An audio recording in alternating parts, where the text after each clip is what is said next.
Welcome back to Curious Minds, a space where we explore mysteries, history, science, and the ideas that shape how we see the world.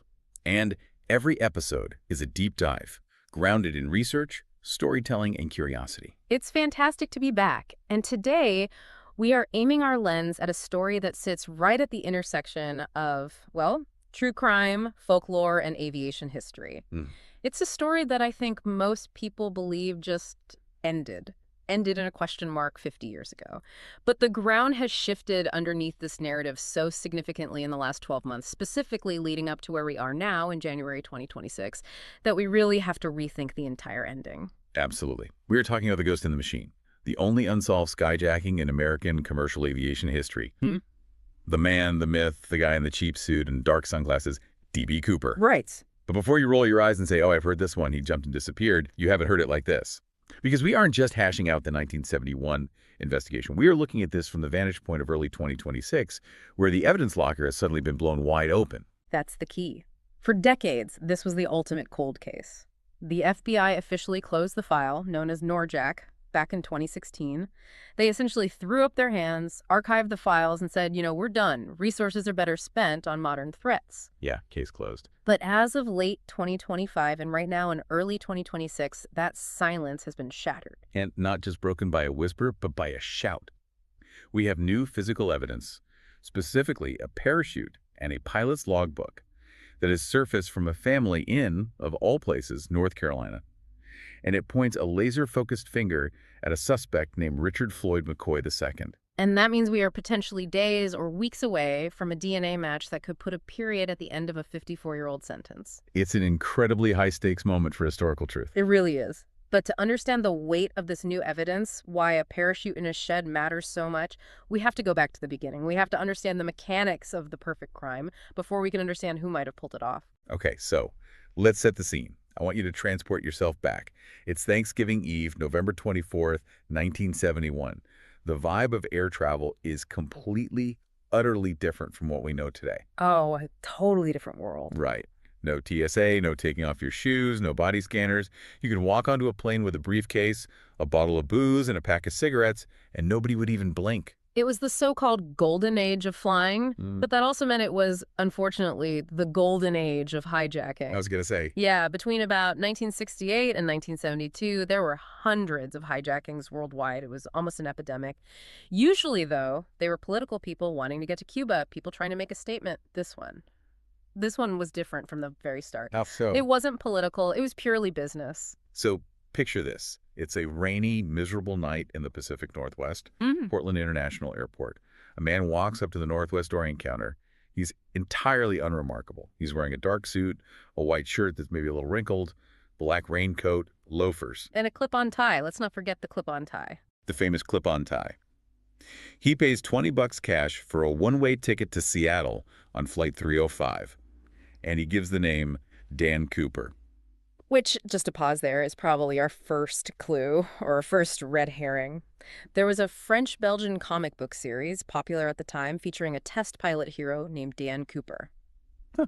I didn't know that. Yeah, it suggests a certain level of imagination on the suspect's part, maybe even a romanticized view of what he was about to do. Or, it could just be a name he picked out of a phone book. We don't know. And the media later messed it up, right? They called him DB. Exactly. A reporter misheard it, called him DB Cooper, and that's the name that stuck in history. The ticket actually just said Dan. And the thing is, he doesn't look like a villain. He sits in seat 18E or 18C, accounts vary slightly, but he's in the back row. Yeah. The plane is a Boeing 727-100. It's only about a third full. He orders a bourbon and 7-Up. Or bourbon and soda, yeah. And he lights up a Raleigh filter tip cigarette. That specific detail about the Raleigh cigarettes always sticks with me. It creates such a visceral image, the smoke swirling in the cabin, something you just never see today. But this brings us to what investigators call the nice guy paradox. Throughout the flight, the witnesses, specifically the flight attendants, Florence Schaffner and Tina Mucklow, described him as polite, considerate even. Yeah, that's the creepy part. When he ordered his drink, he paid his tab. He tried to let the flight attendants keep the change. He wasn't screaming political slogans. He wasn't sweating or waving a gun around. He was just calm. He looks like a tired businessman heading home for the holiday. It's the ultimate calm before the storm. So the flight takes off. It's a short hop, Barely 30 minutes from Portland to Seattle, Cooper hands a note to the flight attendant, Florence Schaffner. Now, Florence, being a flight attendant in the 1970s, she's used to this kind of thing. She assumes this lonely businessman is making a pass at her. She just takes the note and stuffs it in her purse without even looking at it. Which is such a human moment. She thinks it's a phone number or a hotel room key or something. Totally. But Cooper notices she hasn't read it. He leans over and says something that just changes her life forever.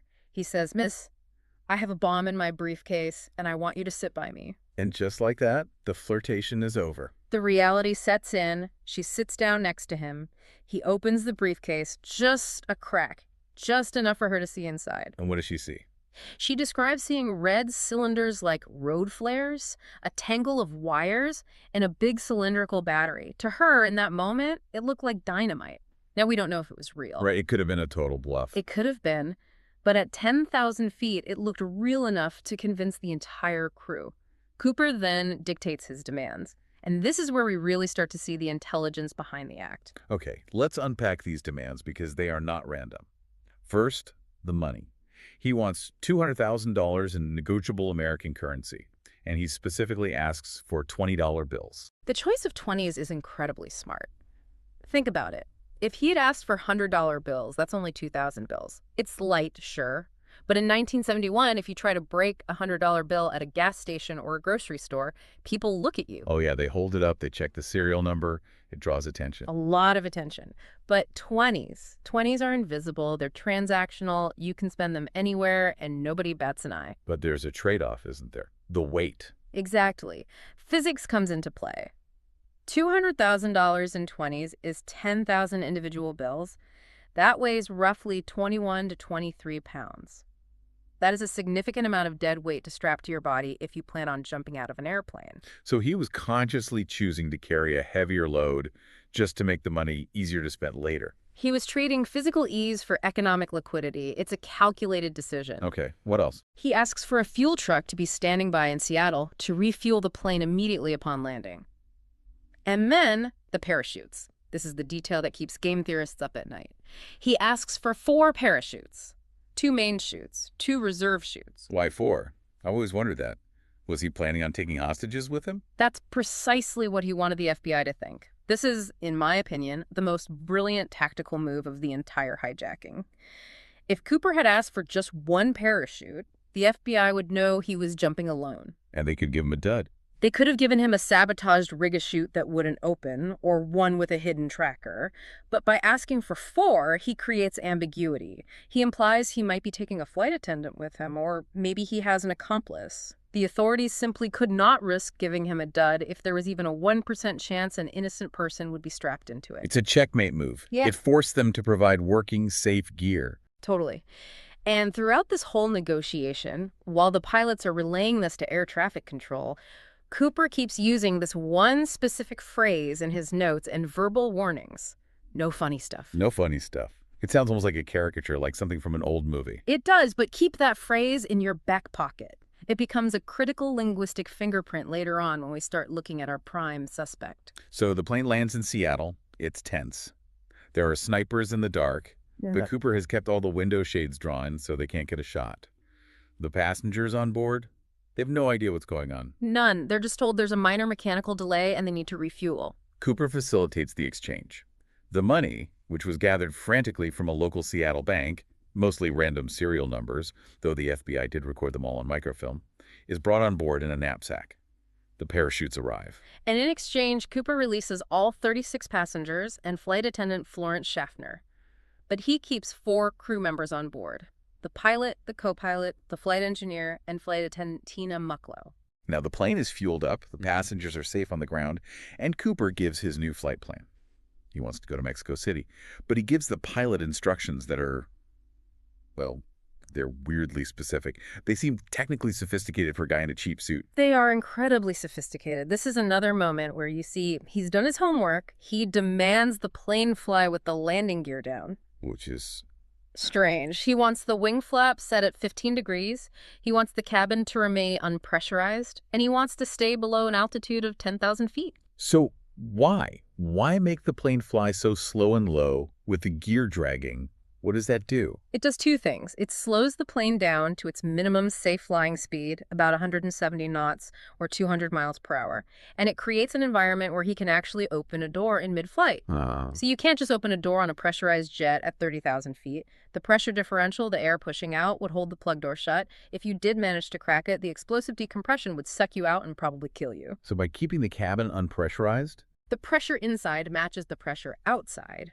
And by keeping the speed low and the gear down for stability, he creates a perfect aerodynamic envelope where it is physically possible to lower the rear air stair of a Boeing 727. And this suggests he knew the Boeing 727 specifically, not just planes in general. Exactly. The 727 was unique. It had those rear stairs, the aft air stair that lowered from the tail right under the engine configuration. Most commercial jets didn't have that. This knowledge points to someone with aviation experience, possibly military, or even someone linked to CIA operations. Like Air America. Precisely. We know that in Vietnam, the CIA's Air America used 727s for airdrops, opening that rear stair in flight to kick out cargo pallets. It's a very specialized trick to know about. So they take off from Seattle into the darkness. It's raining, it's pitch black. They're heading south toward Reno, supposedly for a fuel stop because they can't make it all the way to Mexico City flying that dirty with the gear down. And Cooper orders Tina Mucklow, the remaining flight attendant, to go to the cockpit and close the door. He wants to be alone in the back of the plane. She was the last person to ever see him. The last person. As she walks away, she sees him tying the money bag to his waist using some cord he'd cut from one of the parachutes. She goes into the cockpit. The crew is up front, huddled together. And then, at approximately 8:00 p.m., a warning light flashes on the instrument panel. The aft air stair. The aft air stair has been unlatched. The pilot gets on the intercom and asks, "Is everything okay back there?" And Cooper replies with one word. No. No. And that is the last word he ever speaks. Around 8:13 p.m., the crew feels a pressure bump. It's a thump in the ears like when you drive through a tunnel. The nose of the plane pitches up slightly because of the sudden shift in drag and weight. He's gone. He was gone. The pilots had to trim the aircraft to level it out. That was the moment. He had jumped into a freezing rainstorm over the most rugged wilderness in Washington, wearing loafers, a trench coat, and a business suit, with a minus 70-degree wind chill. It's an insane risk. When you lay it out like that, it sounds like a suicide mission. I mean, the environment is just brutal. It is pitch black. He is over a dense forest of 100-foot-tall Douglas firs. He's wearing street clothes. And the parachutes he took, the military-style NB-8 rigs, they aren't steerable like modern sport chutes. He essentially just fell into the night. Dude, he couldn't even aim for a clearing. No. If he landed in a tree, in a lake, or on a rock, he had no way to control it. It was a complete gamble. And the aviation world changed almost overnight because of this, right? Immediately. They invented something called the Cooper vane. It's actually a really simple mechanical device, just a little spring-loaded paddle on the outside of the fuselage. When the plane is in the air, the wind pushes the paddle, which rotates a metal plate that physically blocks the aft air stair from opening. So simple, but so effective. It was mandated on all 727s. And beyond that, by 1973, this event directly led to the introduction of mandatory metal detectors and bag searches at all U.S. airports. D.B. Cooper single-handedly ended the era of just walking onto a plane like you were catching a bus. So the FBI launches this massive investigation on our Jack. Yeah. They scour the woods. They used, an SR-71 Blackbird spy plane to photograph the flight path. They threw everything they had at it. They had soldiers marching shoulder to shoulder through the forest. Yeah. And they found shockingly little. What did they find on the plane itself? On the plane, they found the black clip-on tie, the JCPenney brand one, and a mother-of-pearl tie clip. They found 8 cigarette butts in the ashtray.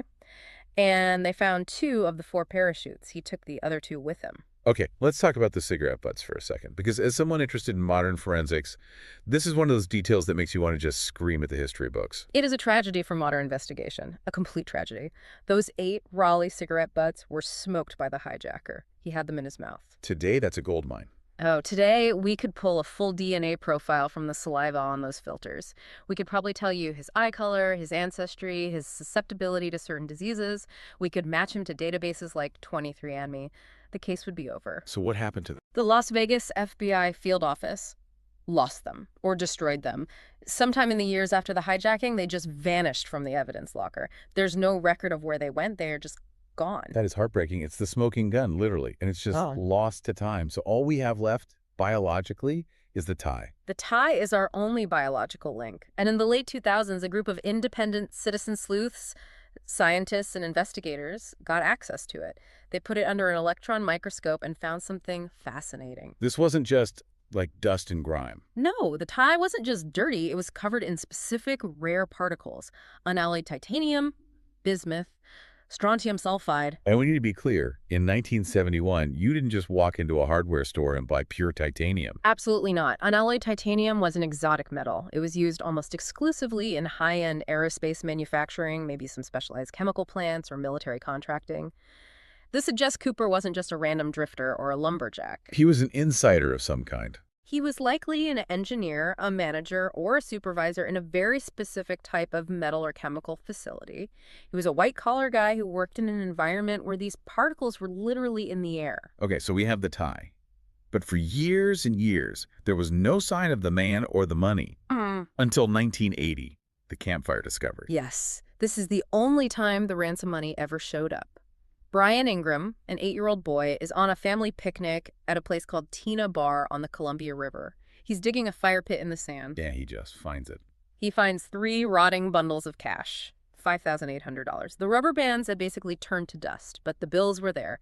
The FBI came, they checked the serial numbers, and they matched. It is the only verified trace of Cooper ever found outside that airplane. But even the money is confusing. I remember reading that it was found above a layer of clay that was dredged from the river in 1974. This is what's known as the mystery of the sand. It's a huge problem for the timeline. If the money landed in the river system back in '71, it should have been buried under the sediment from that 1974 Army Corps of Engineers dredging operation. So finding it on top suggests it got there later. Much later. Maybe it was buried there years after the crime. Or maybe it floated down from a tributary long after the fact. They even did an analysis of the diatoms, these tiny algae found on the bills, which suggested the money got wet in the springtime, not in November. So the money didn't hit the water the night of the jump. It sat somewhere dry for months. At least. It's a puzzle wrapped in an enigma, wrapped in a rotting rubber band. Okay, so that brings us to the suspects. For 50 years, we've had this parade of usual suspects. We have. And they all fit some of the profile, but never all of it. You have the composite sketches. One looks kind of like Bing Crosby. The other has a more Latin appearance. They don't even really match each other. Let's hit the big names quickly before we get to the new development.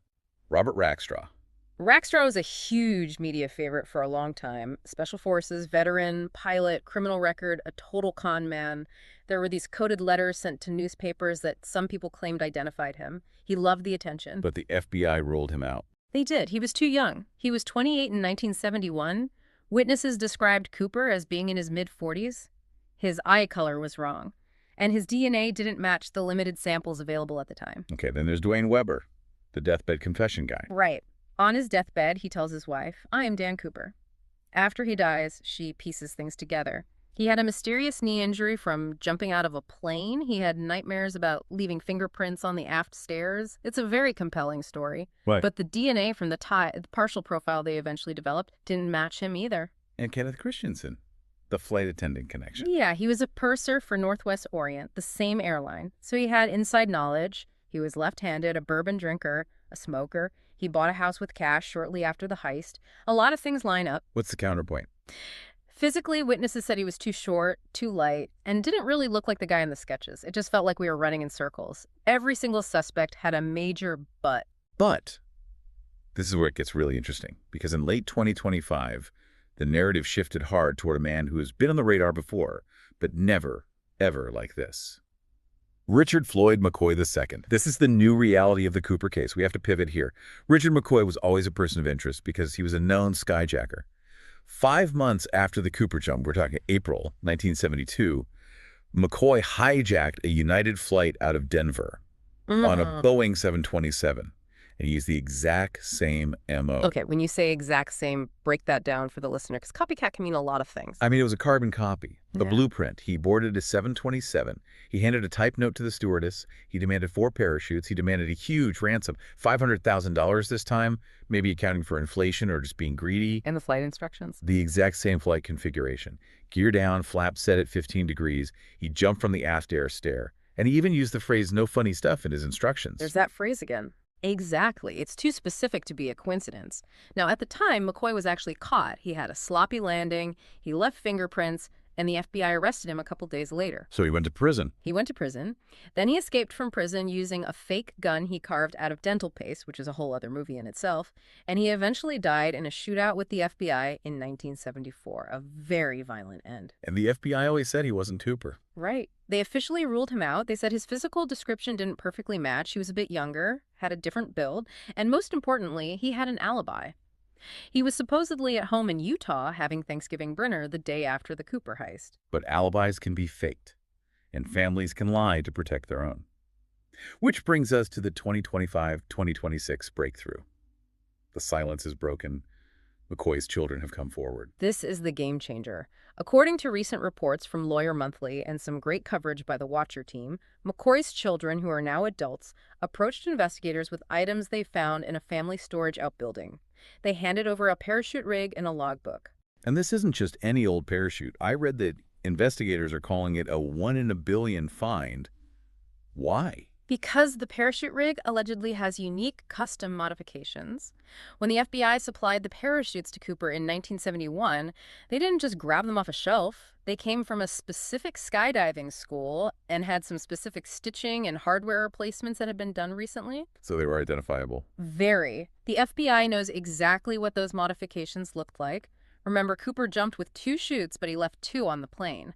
The FBI knows what the missing parachute should look like down to the thread. And the parachute found in McCoy's family shed, it matches. The reports indicate it matches the stitching, the hardware, and the specific modifications of one of the missing Cooper chutes. If that is confirmed, that is smoking gun physical evidence. You don't accidentally end up with a stolen parachute rig from the most famous hijacking in history in your dad's shed. It gives me chills.